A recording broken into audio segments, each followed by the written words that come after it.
திண்டுக்கல் மாவட்டத்தில் உள்ள தாடிக்கொம்பு அருள்மிகு சௌந்தரராஜ பெருமாள் திருக்கோவில் மிகவும் பிரசித்தி பெற்ற ஒரு தலம். இக்கோவிலை பற்றிய விரிவான தகவல்கள் இதோ. தல வரலாறு மற்றும் சிறப்பு. இந்த கோவில் நாயக்கர் கால கட்டிடக்கலைக்கு ஒரு சிறந்த எடுத்துக்காட்டாகும். சுமார் 500 ஆண்டுகளுக்கு மேல் பழமையான இந்த கோவில் மதுரையை ஆண்ட அச்சுதப்ப நாயக்கர் காலத்தில் கட்டப்பட்டது. முக்கிய சன்னதிகள். இக்கோவிலின் மூலவர் சௌந்தரராஜ பெருமாள் நின்ற கோலத்தில் காட்சியளிக்கிறார். தாயார் சௌந்தரவல்லி தனிச் சன்னதியில் அருள்பாலிக்கிறார். இங்குள்ள மற்ற முக்கிய சன்னதிகள் ஸ்வர்ண ஆகர்ஷண பைரவர். பொதுவாக சிவன் கோவில்களில்தான் பைரவர் இருப்பார். ஆனால் இங்கு பெருமாள் கோவிலில் பைரவர் இருப்பது மிகப்பெரிய சிறப்பு.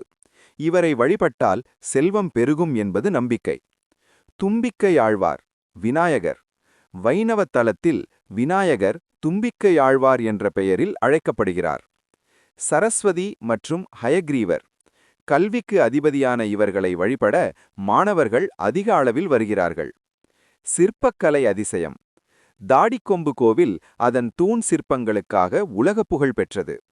ஒரே கல்லில் செதுக்கப்பட்ட விஸ்வரூப மகாவிஷ்ணு, நரசிம்மர், மன்மதன் ரதி போன்ற சிலைகள் தத்ரூபமாக இருக்கும்.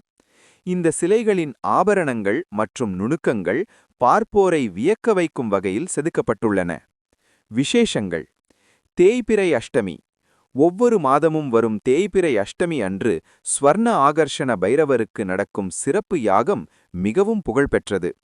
திருவிழாக்கள். சித்திரை திருவிழா மற்றும் ஆடிப்பெருக்கு இங்கு சிறப்பாக கொண்டாடப்படும். அமைவிடம். திண்டுக்கல்லிலிருந்து சுமார் 12 கிலோமீட்டர் தொலைவில் வத்தலக்குண்டு செல்லும் சாலையில் தாடிக்கொம்பு அமைந்துள்ளது.